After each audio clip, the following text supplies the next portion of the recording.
Vamos a hablar de las raíces severas de nuestra fe, y en este apartado, en esta sección, quiero compartir con ustedes acerca del concepto de los dos testamentos en la Biblia. Amén. Todos sabemos por tradición, todo evangélico y toda persona que ha leído la Biblia alguna vez, aunque sea de pasadita, sabe que hay dos testamentos: el Antiguo Testamento, ya comúnmente llamado así, y el Nuevo Testamento. Y por tradición hemos aceptado algunas doctrinas que se nos han colado del romanismo al evangelicalismo o al protestantismo. Desgraciadamente, sin darnos cuenta, filtramos la doctrina de la sustitución que enseña la Iglesia de Roma, que el pueblo de Israel fue desechado por Dios y que a cambio Dios levantó un nuevo pueblo llamado la Iglesia, compuesta por todas las razas de todo el mundo. Entonces Israel, todas las bendiciones que están escritas en la palabra de Dios ya no son para Israel, porque están cancelados, están expulsados, están maldecidos, y estas bendiciones son transferidas ahora a la Iglesia, a los gentiles que han creído en Jesucristo. Quiero explicar un mito cristiano, quiero explicar algo que está equivocado, un concepto erróneo que hay que desmembrar el día de hoy acerca de los dos testamentos. Muchos cristianos creen que hay dos testamentos, el Antiguo y el Nuevo, y dicen que el Antiguo Testamento ya caducó. Hoy estábamos viendo en el lapso de los dos cultos, fuimos a comer a la casa, prendí la tele un ratito y estaba viendo la película de la India María, y estaba por ahí un policía con un libro viejo, y a todos los que les tomaba protesta para que declararan, les decía: ¿jura usted decir la verdad y nada más que la verdad? Porque estaba con la Biblia, ¿no? Aquí no se usa en México eso, pero estaba haciendo eso. Y dice: oye, pero no cargas ese libro, ¿por qué tiene polvo? Es que es el Antiguo Testamento. Era un chiste, hermanos. Muy bien. Pero muchos creen, pues, que el Antiguo Testamento está descontinuado. Hay muchos creyentes que andan caminando por la vida declarando con su fe errónea que el Antiguo Testamento ya se canceló, ya se clausuró, ya se acabó, que Cristo con la muerte en la cruz hizo inválido el Antiguo Testamento y ahora estamos en el Nuevo Testamento. Muchos han oído eso. Seguramente si usted ha ido a otra iglesia, a lo mejor le han dicho eso, pero voy a demostrarle el día de hoy que eso es un error del cristianismo. Gloria a Dios. Fíjese bien, Dios no cambia. Dice la Escritura en Hebreos 13:8 que Jesucristo es el mismo de ayer, de hoy y por los siglos. Cuando el Señor dio la Torá, la dio de una forma extraordinaria y portentosa en el monte Sinaí. Hubo truenos, rayos. El Señor habló con voz de chofar. El Señor habló a través de un cuerno de carnero. El pueblo se tapaba los oídos porque le daba mucho miedo. Y en medio de esos portentos, el Señor escribió con su propio dedo en tablas de piedra los 10 mandamientos y la Torá, que son los primeros 5 libros de la ley. Con el testimonio de ángeles que estaban alrededor del monte, dice la Biblia.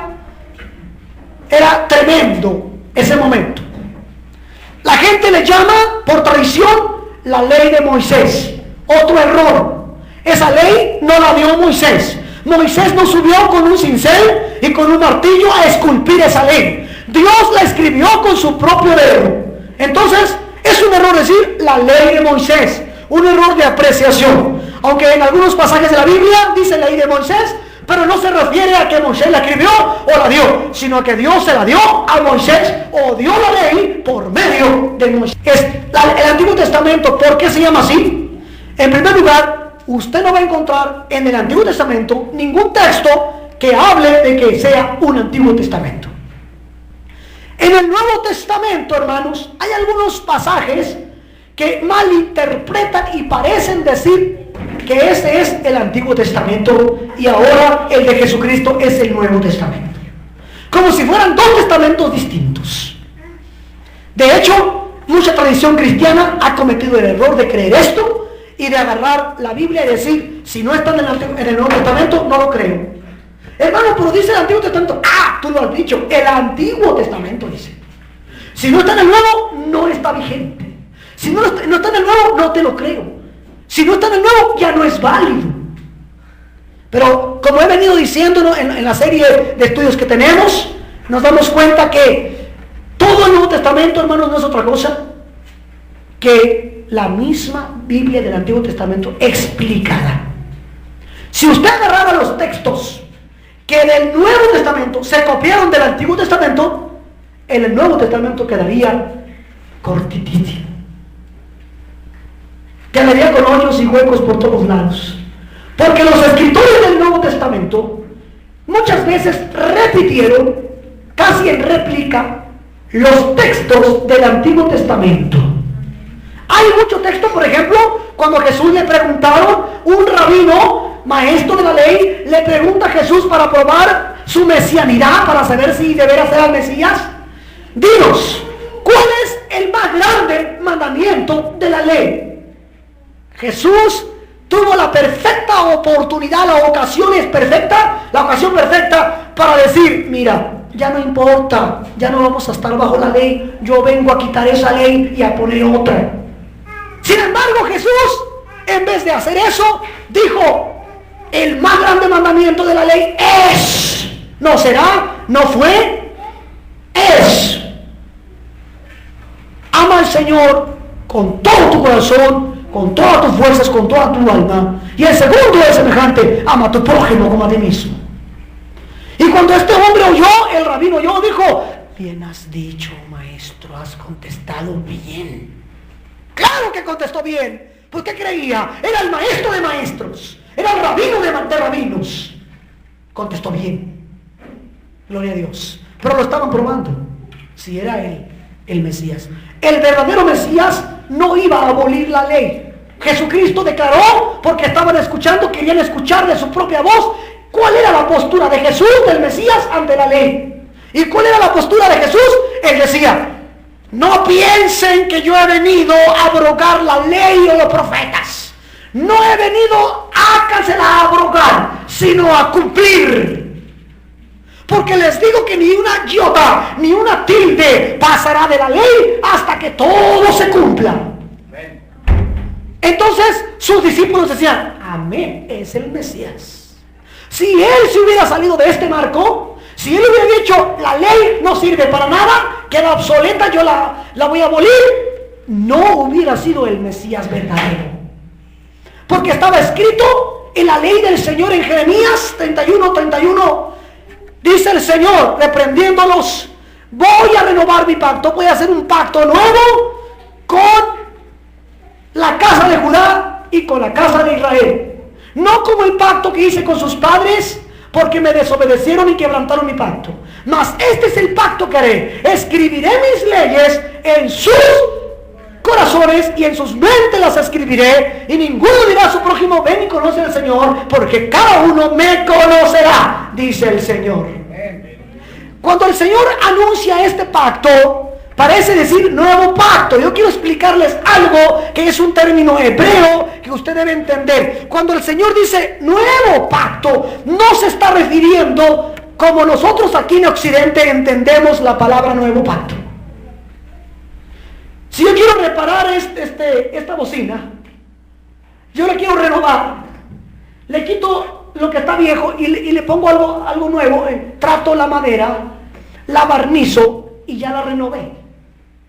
Pero si la quiero hacer nueva, esta la tiro a la basura y con madera nueva hago un nuevo bafle, una nueva bocina. Son dos conceptos distintos, renovar y nuevo. Aquí parece decir nuevo pacto. Fíjese bien, parece decir nuevo pacto. Pero en realidad será un nuevo pacto. ¿En qué términos está hablando la escritura del nuevo pacto? Dice, haré un pacto nuevo con los hijos. no como el pacto que hice con sus padres. Aquí tenemos la primera definición. Habla de los hijos de los padres, los hijos de los judíos, los hijos de Israel. Y dice, haré un pacto nuevo con la casa de Judá y con la casa de Israel. ¿Cuáles son esas dos casas? ¿Acaso la iglesia es la casa de Judá? ¿Acaso la iglesia es la casa de Israel? No. El Señor está hablando a las 12 tribus de Israel. Y dice que este pacto era con ellos y que la renovación del pacto vendría a ser con sus hijos. No como el pacto que hice con sus padres, porque ellos no obedecieron mi pacto y lo quebrantaron. Pero voy a escribir ahora esas leyes que escribí en tablas de piedra. Ahora las voy a escribir ¿en dónde? En sus corazones y en sus mentes. Ahora fíjense bien, ¿en qué consiste el anuncio del nuevo pacto? ¿Acaso una ley distinta? No, dice la Escritura, escribiré mis leyes. Las leyes que escribió en las tablas de piedra, ahora las iba a escribir ¿en dónde? En el corazón y en la mente. ¿Saben de qué está hablando? Está hablando de la conversión que da el Espíritu Santo. Está hablando de la manifestación del Espíritu Santo en nuestras vidas, lo que los judíos no tenían. Cuando el Señor les dio las leyes escritas en tablas, les estaba profetizando, les estaba declarando con eso que ellos eran inconversos, que no tenían el poder del Espíritu Santo para guardar esa ley. El Señor sabía que iban a fracasar. De antemano el Señor sabía que no iban a poder con la ley, porque la ley de Dios es perfecta, que convierte el alma. La ley de Dios es eterna. La ley de Dios es santa, porque participa de la misma naturaleza de Dios. No la dio Moisés, la dio Dios. Por lo tanto, ningún hombre que no tenga el Espíritu Santo puede escribir esa ley en sus corazones y en sus mentes. Un borracho yo no le puedo decir deja de tomar. Le puedo decir, pero no me va a hacer caso. ¿Por qué? Porque él no está convertido, no tiene el poder del Espíritu Santo en su vida, no puede guardar esa ley. Es imposible que él guarde la ley de estar sobrio. Lo mismo con un ladrón, un adúltero, un fornicario. Yo le puedo decir, deja de pecar, pero voy a decir, ¿cómo? No puedo. La ley es espiritual y él es carnal. No es compatible con la ley. Gloria al Señor. Pero cuando viene el Espíritu Santo, no necesitamos andarnos moviendo con las tablas de piedra, porque el Señor escribe su ley, la misma ley que dice no matarás, no robarás, no cometerás adulterio, que estaba escrito en tablas de piedra, ahora lo dice el Señor y la escribe en nuestro corazón. ¿Se da cuenta? ¿Está vigente el Antiguo Testamento? Claro que sí. No le debemos llamar Antiguo Testamento. Es el testamento eterno. Cuando decimos antiguo es como cuando nos referimos a nuestros viejos. Ah, mi viejo, mi antiguo, pásale antiguo. ¿Cómo se sienten los viejos cuando le decimos así? Pásale antiguo. ¿Verdad que no? Pero dirá usted, es que es antiguo porque es muy viejo. Es muy viejo el Antiguo Testamento. En ninguna parte de la Biblia le llaman el Antiguo Testamento. Los traductores, los de sociedades bíblicas, pusieron esos títulos por fuera. No están adentro de la Biblia esos títulos, están por fuera. La Biblia habla de pactos distinto al testamento, aunque es algo equivalente la palabra pacto a la palabra testamento. Voy a mencionarle algunos textos de la Escritura que nos hablan acerca de este pacto eterno del Señor. Dice la Escritura en Hebreos 9:16, porque donde hay testamento es necesario que intervenga muerte del testador. Aquí aparece el primer texto que nos habla de la palabra testamento. Caray, ¿a qué testamento se estará refiriendo? ¿Al antiguo o al nuevo? Fíjense bien, aquí la declaración bíblica dice que para que el testamento tenga validez debe intervenir muerte ¿de quién? Del testador. Cuando el Señor dio lo que llamamos equivocadamente Antiguo Testamento, la Torá, allá en el monte Sinaí, ¿quién selló el Antiguo Testamento con su muerte? En ese contexto no tenemos la muerte de ninguna persona. No vino Jehová, no bajó al monte a morir. No murió Moisés para dar su sangre y sellar ese testamento. Ese testamento quedó abierto, escuche usted, quedó abierto. La Biblia dice que también se refiere a un contrato matrimonial, no solo un testamento, sino también es un contrato matrimonial, donde Dios se compromete a ser el esposo de Israel. Israel es la esposa. Pero en ese contrato se necesita un testigo. Ahí había un testigo. Moisés era el testigo.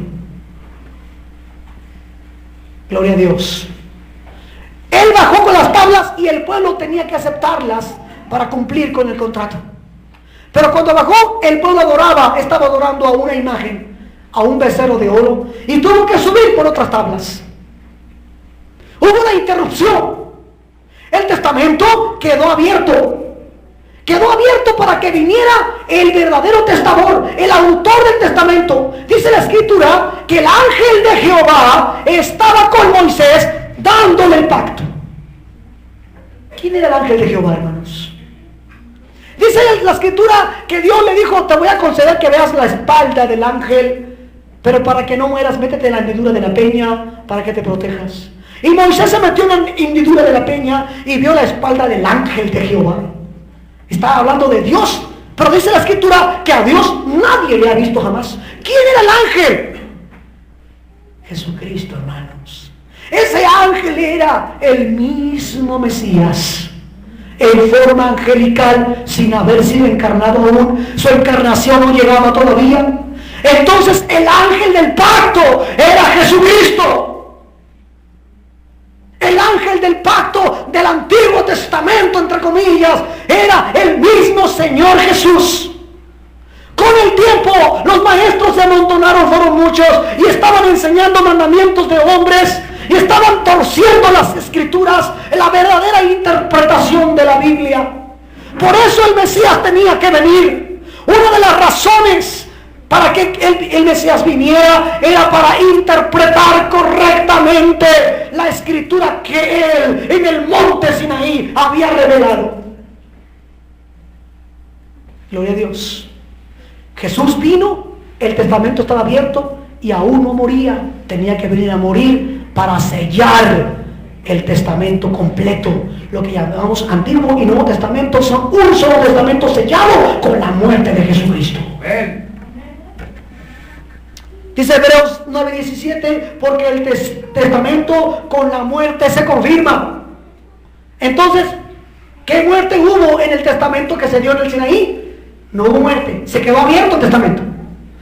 Por eso, cuando viene Jesús y viene aclara, y él, lo que es el evangelio, usted escucha la palabra del evangelio, los 4 evangelios hablan de las enseñanzas de Jesús, y Jesús no hace otra cosa que enseñar la ley. Y en su enseñanza decía, punto por punto: oíste que fue dicho, no matarás, mas yo digo que cualquiera que odia a su hermano es culpable de asesinato. Oíste que fue dicho por la ley, no cometerás adulterio, pero yo te digo que cualquiera que mire a una mujer para codiciarla, ya adulteró con ella en su corazón. Oíste que fue dicho, y así estuvo punto por punto explicando y aclarando los puntos de la ley de Dios, de la ley eterna. Jesús no vino a quitarla, sino a darle la perfecta interpretación. Él es el único que puede interpretar la Torah correctamente. No había ningún rabino capacitado. Era Jesús el único rabino de rabinos que podía darnos luz acerca de la verdadera Torah, de la verdadera interpretación de la palabra. Amén. Por eso cuando el Señor Jesucristo en Mateo 26:28 dice, estando en la Pascua, celebrando la última Pascua con sus discípulos, dijo en Mateo 26:28, porque esto es mi sangre del nuevo pacto, que por muchos es derramada para remisión de los pecados. Cuando dice nuevo pacto, la gente se va con la gente y dice, nuevo, ya se quedó viejo el otro. Entiéndalo en el contexto hebreo. Cuando dice mi nuevo pacto, se está refiriendo a la renovación del pacto. Amén.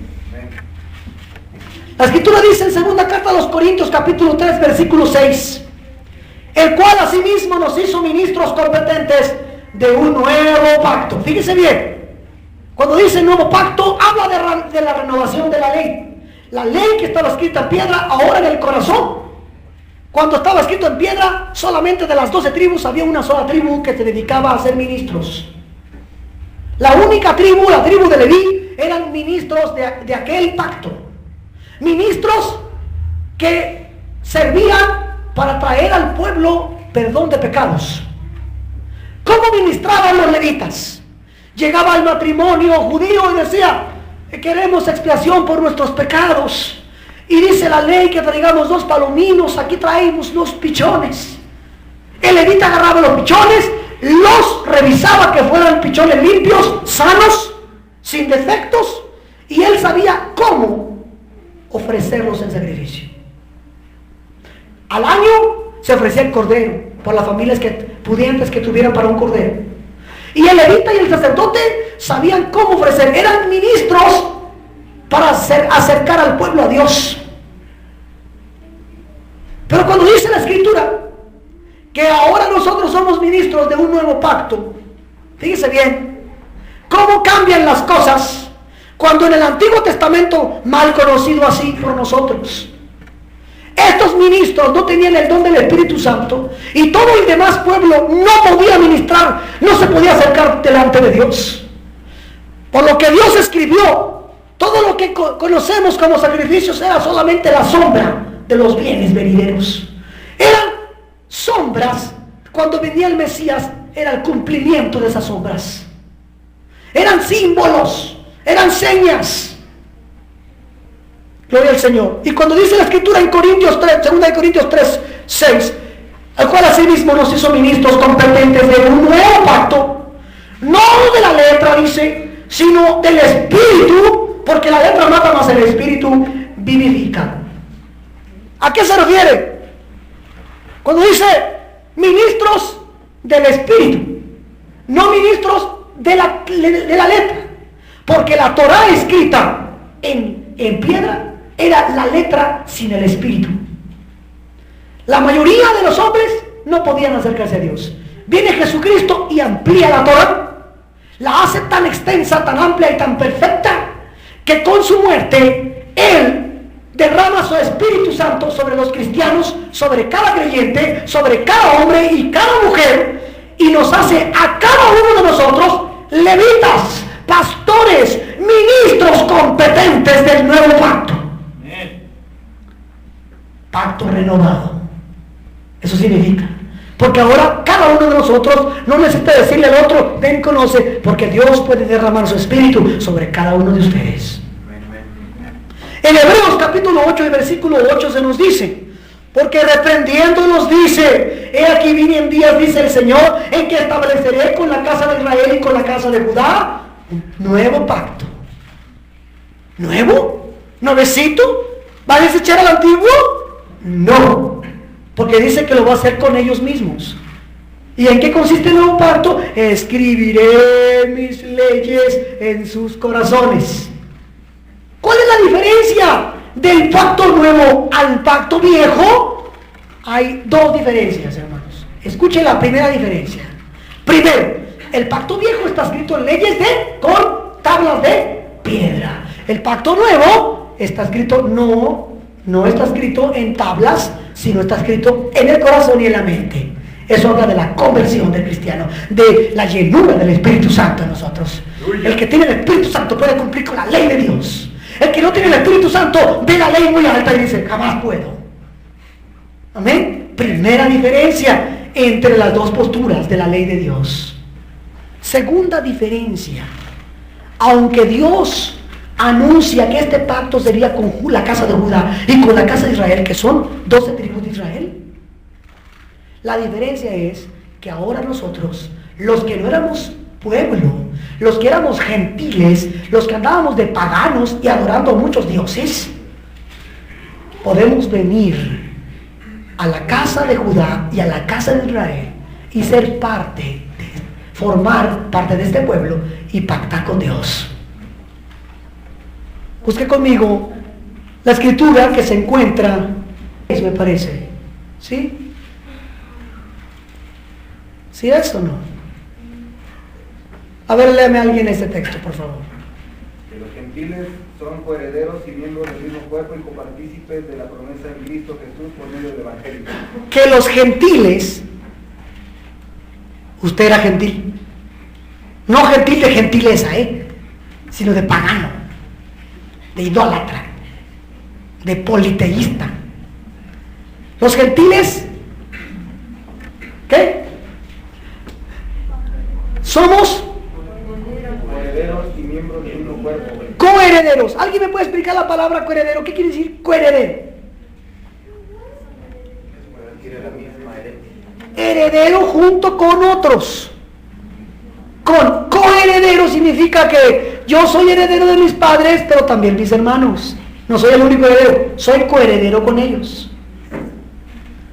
Bueno, los gentiles ahora es la segunda diferencia de la Torá, del antiguo pacto con el nuevo pacto, que ahora los gentiles son coherederos y miembros del mismo cuerpo.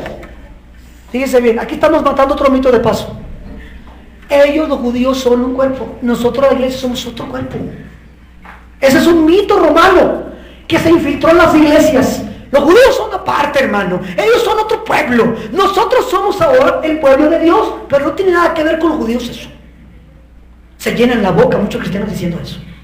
Pero dice la Escritura, aquí en Efesios 3:6, que los gentiles son coherederos y miembros del mismo cuerpo. Y dice más. ¿Qué más? Y copartícipes de la promesa en Cristo Jesús. Otra palabra dominguera, copartícipe.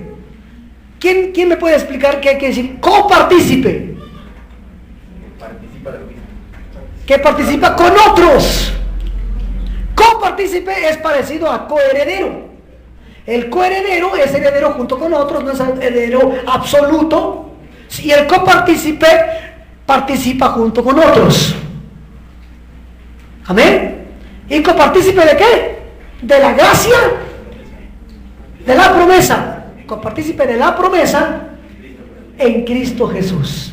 Esa es la segunda diferencia.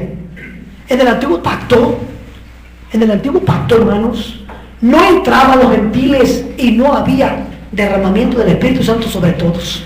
Solamente unos cuantos tenían el privilegio de recibir el Espíritu Santo. Sacerdotes, reyes y profetas. No cualquier rey, y no cualquier sacerdote, pero sobre todo los profetas. No pueden hablar sin que el Espíritu Santo se moviera en ellos. Pero cualquier siervo y cualquier sierva no podía recibir el Espíritu Santo. No era común eso. Pero la promesa de Joel, el profeta, es: en los postreros días, dice el Señor, derramaré mi espíritu sobre toda carne. ¿Qué está haciendo el Señor? Todavía no sella el testamento. Jesús viene en su primera venida a sellar ese testamento. Por eso puso formas, por eso puso sombras, por eso puso ejemplos con los sacrificios, para venir Él a revelar todo. Él vino a revelar y a sellar el testamento eterno. No dos testamentos, ni un nuevo testamento para acabar con el antiguo, sino el testamento eterno, hermano. Hebreos 7:22 dice: por tanto, Jesús es hecho fiador de un mejor pacto. Aquí la Escritura, para entenderlo mejor, debería decir, en la traducción, un pacto mejorado. Entiéndalo como pacto mejorado. ¿Por qué? Porque aquel testamento conocido era solamente el preludio para la venida del Mesías. Por tanto, Jesús es hecho fiador de un mejor pacto, un pacto mejorado. Dice la Escritura, Hebreos 8:6, pero ahora tanto mejor ministerio es el suyo, cuanto es mediador de un mejor pacto, que es el pacto mejorado, establecido sobre mejores promesas. Ahí está otra vez Romanos 8:9, aclarando lo que decía Jeremías 31:31 de aquel pacto anunciado. Hebreos 8:9 dice: no como el pacto que hice con sus padres el día que los tomé de la mano para sacarlos de la tierra de Egipto, porque ellos no permanecieron en mi pacto y yo me desentendí de ellos, dice el Señor. Hebreos capítulo 8, versículo 10, por lo cual, este es el pacto que haré con la casa de Israel, después de aquellos días, dice el Señor, pondré mis leyes en su mente de ellos, y sobre su corazón la escribiré, y seré a ellos por Dios, y ellos me serán por mi pueblo. Observe, hermano, que este pacto renovado, este pacto nuevo, es la renovación de aquel pacto eterno de Dios. No pierda de vista que aunque nos quieren dar a entender los copistas de la Biblia, la tradición, que hay dos pactos, solo hay uno. Fíjese bien, dice la Escritura que en el nuevo pacto solo se dieron dos cosas nuevas. En el nuevo pacto solo hay dos cosas nuevas, aparte de las dos diferencias que ya les mencioné. Jesús en Juan 13:34 dice: un mandamiento nuevo os doy. Esto es inusitado, esto es nuevo. Jesús no andaba dando nuevos mandamientos, Jesús andaba aclarando la ley. Jesús andaba diciendo: ¿ustedes oyeron que fue dicho? Pues ahora les explico qué quiere decir eso. Pero ahora, inusitadamente, Jesús le dice a sus discípulos: un mandamiento nuevo les doy. Él podía dar mandamientos, claro que podía dar mandamientos, pero sin embargo solo dio un par de mandamientos nuevos en todo el Nuevo Testamento. Dio solo un par de mandamientos nuevos. ¿Cómo está eso? Si hablamos de un nuevo pacto, ¿cómo es posible que nada más tenga dos mandamientos nuevos de diferencia? Cuando Jesús dijo: si me amáis, guardad mis mandamientos, ¿a qué mandamientos se refiere? ¿Usted cree? ¿Se refiere al Nuevo Testamento?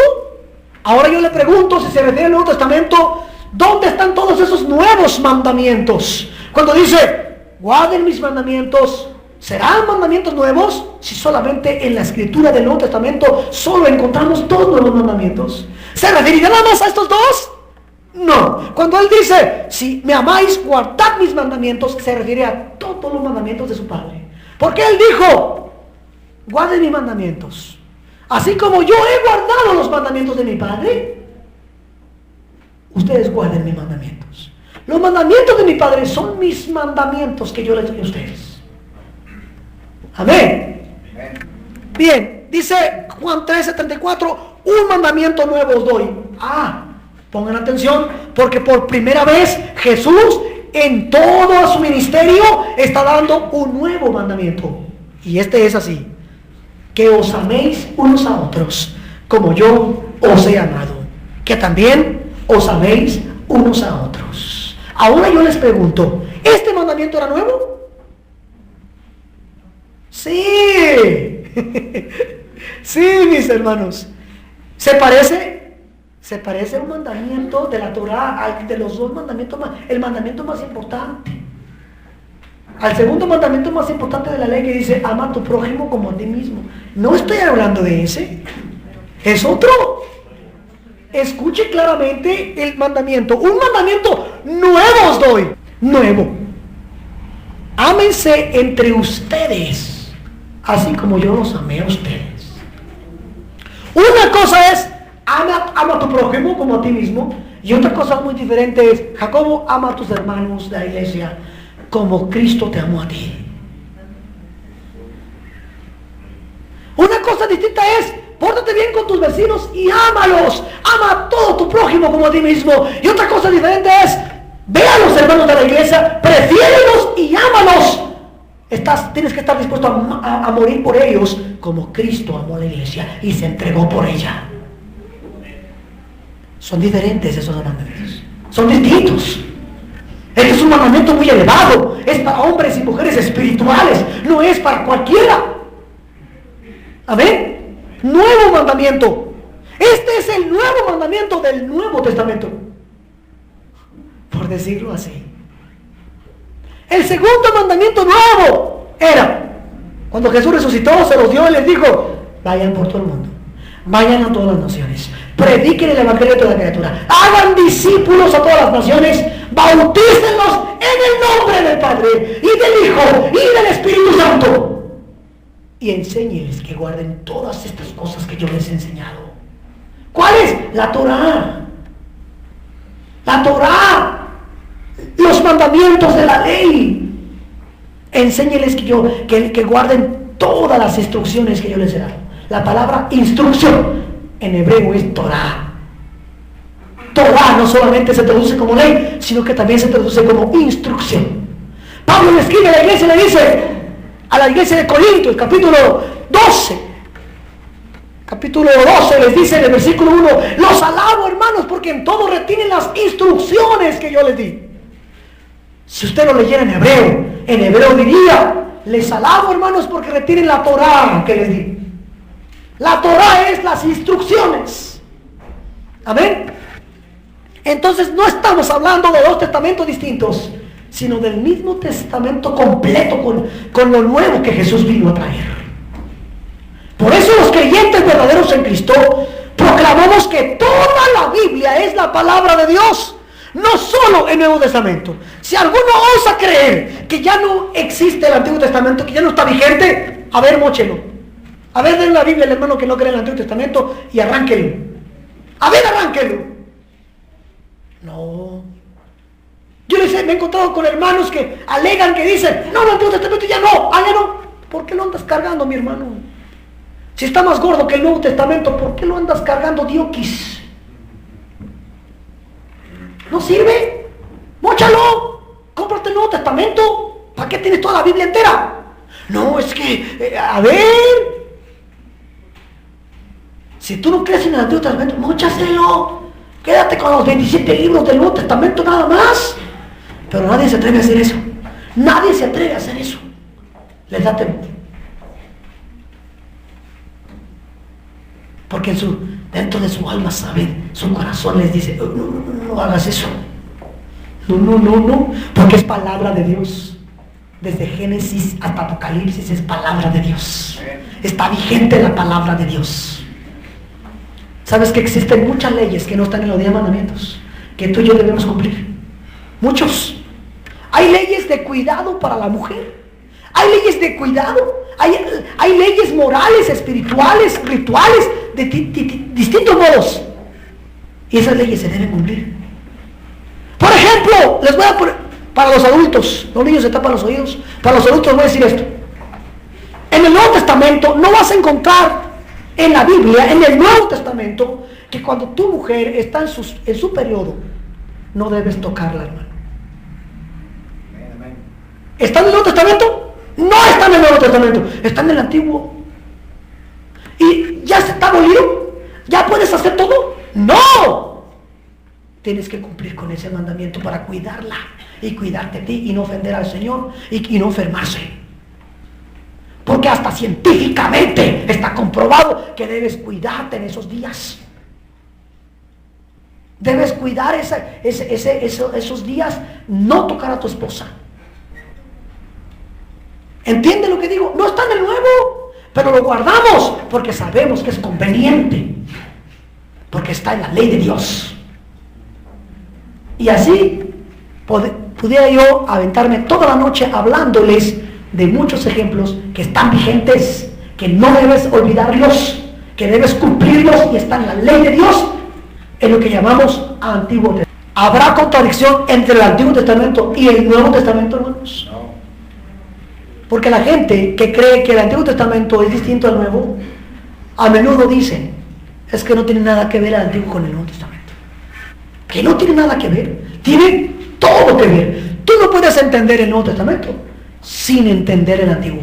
Tú no puedes interpretar el Antiguo Testamento sin entender el Nuevo.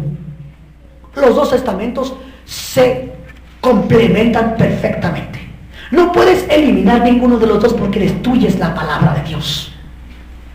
La destruyes. Nadie puede explicar el Nuevo Testamento sin el contexto del Antiguo, y nadie puede explicar el Antiguo Testamento sin la interpretación correcta del Nuevo Testamento. Si un judío que no es creyente en Jesucristo agarra su Antiguo Testamento porque no tiene Nuevo, solo tiene Torá, y dice: yo no creo en el Nuevo Testamento, él está mucho en la palabra, no tiene la revelación completa.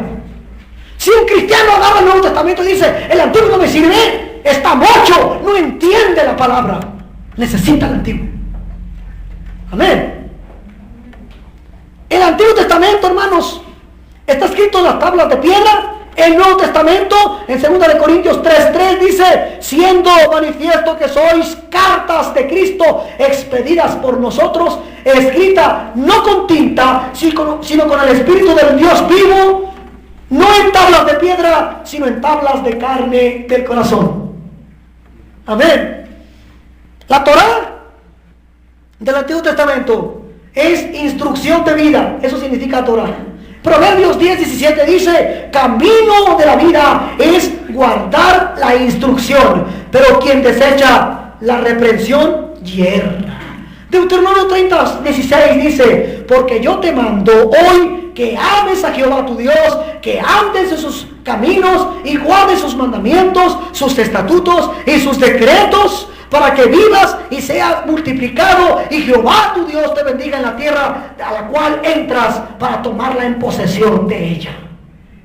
¿Qué dice la Biblia del Nuevo Testamento? Instrucción para salvación, 2 de Timoteo 3:15, y que desde la niñez has sabido las Escrituras, las cuales te pueden hacer sabio para la salvación por la fe que es en Cristo Jesús. 1 Pedro 2:2 dice, de ser como niños recién nacidos, la leche espiritual no adulterada, para que con ella crezcáis para salvación. Amén. En los 10 mandamientos están consagrados en Éxodo 20, hermanos. Amén. Los 10 mandamientos. Dice Éxodo 34:28, y él estuvo allí con Jehová 40 días y 40 noches, no comió pan, no bebió agua, y escribió en tablas de las palabras del pacto los 10 mandamientos. Ahora vámonos al Nuevo Testamento. En el Nuevo Testamento habla de los 10 mandamientos y dice Mateo 5:19, de manera que cualquiera que quebrantare uno de estos mandamientos muy pequeños, dijo Jesús, y enseñare así a los hombres, muy pequeño será llamado en el reino de los cielos, mas cualquiera que los haga y los enseñe, este será llamado grande en el reino de los cielos. ¿De qué está hablando? De los 10 mandamientos. Amén.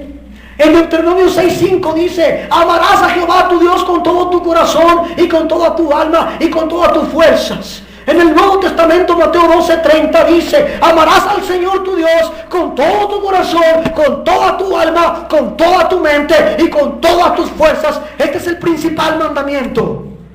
Estoy mencionando paralelismos de los 2 testamentos, hermanos. ¿Se contradicen? ¡No! Cuando los gentiles se convertían a la iglesia, cuando venían a Cristo, los gentiles, dice la palabra del Señor, que ellos eran instruidos, ellos eran preparados. Hermanos, los gentiles eran instruidos en 5 cosas básicas. Número 1, dejar la idolatría. Lo primero que le decían al gentil, que venía de las naciones y que creía en el Dios de Israel a través de Jesucristo el Mesías, deja la idolatría. ¿Y qué? ¿Cómo? Sí, no adores al palo, no adores a la piedra, no adores imágenes, deja la idolatría. Lo primero que le quitaban al gentil era, deja la idolatría. Número 1. 2, adora solo al Dios de Israel. No puedes adorar al Dios de Israel y también a Tarot, al Dios de Israel y también a Zeus, al Dios de Israel y a la diosa Diana, a la reina del cielo. No, solo al Dios de Israel. Segunda instrucción que se le daba al gentil creyente en Cristo: no adores a otro Dios que no sea Yahvé, el Dios de nuestro Señor Jesucristo. Amén. Por lo tanto, los gentiles no adoraban a Jesucristo como la segunda persona de la Trinidad. Adoraban a Jesucristo como Jehová, como Yahvé, el Dios manifestado en carne. Número 3, le decían: muy bien, gentil, ya no eres idólatra, ya sabes adorar al único Dios verdadero. Ahora tienes que aprender que vas a entrar a los pactos. Te vamos a enseñar los pactos que tenemos con nuestro Dios. Efesios 2:12, leía nuestro hermano Ernesto: éramos gentiles ajenos a los pactos y a las promesas. Ajenos. Ahora nos instruye Israel en los pactos. Tenemos que ser instruidos en los pactos. ¿Sí, hermano? ¿Sí? ¿Así dice? En aquel tiempo estabais sin Cristo, alejados de la ciudadanía de Israel y ajenos a los pactos de la promesa, sin esperanza y sin Dios en el mundo. Dice que en aquel tiempo estábamos alejados de los pactos. ¿Y ahora qué? Si ya estábamos alejados, que ahora nos acercamos a Dios, a Israel, ¿ahora qué estamos? Cerca de los pactos. Romanos 9, versículo 4 y versículo 5, de quienes son los patriarcas, que son israelitas, amén, que son israelitas, Que son israelitas, de los cuales son la adopción, el pacto, la promulgación de la y ley, gloria, el culto y las promesas. amén. De ellos son todo eso, de quienes son los patriarcas, versículo 5, de los cuales según la carne vino Cristo, el cual es Dios sobre todas las cosas, bendito por los siglos. Amén. Entonces los gentiles en tercer lugar eran instruidos en los pactos. Métete en los pactos, hermano. Que yo adoraba no, ya no. Que yo adoraba palo, ya no. ¿Ya entendiste eso? Ahora métete en los pactos. Número 4. Se les enseñaba que confiaran que la salvación era por gracia, por los méritos del Mesías Jesucristo. No hay contradicción. No vaya a pensar usted que lo voy a hacer yo con un hebraísmo, con un, ¿cómo se dice? Proselitismo hebreo. Hágase judío. No. No, claro que no. Dice la Escritura que a los gentiles se les enseñaba que nadie te mueva de tu manera de pensar. Tú eres salvo por gracia. Por la gracia de Jesucristo eres salvo. Amén. Efesios 2:8, porque por gracia sois salvos por medio de la fe. Esto no de nosotros, es un don de Dios, no por obras, para que nadie se gloríe. No por medio de la ley somos salvos. Una cosa es guardar la ley y otra cosa es guardarla para salvarnos. No. La salvación no se obtiene por la ley, sino por la gracia de Cristo. Número 5, guardar los mandamientos. A los gentiles se les enseña a guardar los mandamientos. No se les enseña como los cristianos modernos. Ya no tienes que guardar nada. Eres salvo por gracia. No guardes nada. No tienes que hacer nada de lo que dice la Biblia. Solo cree en Jesucristo y eres salvo. Tenga cuidado con esas doctrinas. Son subversivas, son erróneas, son peligrosas y pueden robarte tu salvación. Dice la Escritura, vamos a leer algunos textos de la Escritura, la palabra del Señor.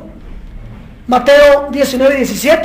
Un muchacho se le acerca y le dice: maestro bueno, ¿qué debo hacer para heredar la vida eterna? ¿Por qué me llamas bueno? Has de saber que solo hay uno bueno nada más. ¿Quién es? Dios. Él no sabía que él era Dios. Él no sabía que Jesús era Dios. Por eso que él le dice: ¿por qué me llamas bueno? ¿Qué acaso me conoces? No lo conocía. Ahora, si quieres entrar a la vida, guarda los mandamientos. Si quieres entrar a la vida, guarda los mandamientos. Ay, hermanos, que a mí me dijeron que no tiene que guardar ya nada. Te estafaron, hermano. Te estafaron. Tienes que guardar los mandamientos. Vamos a leer. Tengo muchos textos, pero tenemos que acabar. Apocalipsis. Lea conmigo Apocalipsis 12:17. Dice que el diablo se fue a hacer guerra en un futuro contra los descendientes de ella. Ella es Israel. Ella es Israel. Y los que guardan los mandamientos. Entonces, si tú no guardas los mandamientos, no te preocupes. Sobre ti no vendrá el diablo a hacer guerra. No va a hacer guerra sobre ti, nomás te va a llevar al infierno. Nomás te va a llevar al infierno. Pero dice la Escritura que son aquellos que guardan los mandamientos sobre los que hay guerra de Satanás. ¿Se deben guardar los mandamientos? ¿El cristiano debe guardar los mandamientos? Claro que sí. Debe guardarlo porque es el sello de los hijos de Dios. El que guarda los mandamientos es el que ama a Dios. Nadie puede decir yo amo a Dios y no guarda sus mandamientos. Hay que guardarlos. Vamos a dar un aplauso bien fuerte al Señor.